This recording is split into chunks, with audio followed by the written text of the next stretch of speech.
Sorry ভাইয়া, আমার boyfriend আছে।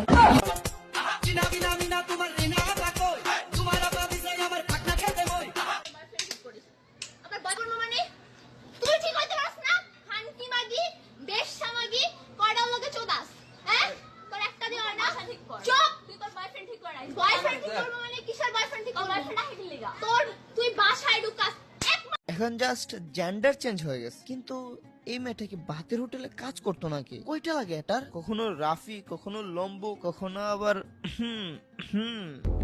ওর সাথে আমার পরিচয় হয়েছে কিছুদিন ধরেই। বারে বারে বাহ বাহ, কিছুদিন ধরে পরিচয় হলো, এর মধ্যেই বিএফ বানাই ফেললো। মালালা পাইলে না। যদি পর মানুষের ঘরে তোমার বসবাস, আমায় কেন? ওরে বাবা, একজনের বুকে অন্যজনের ছবি।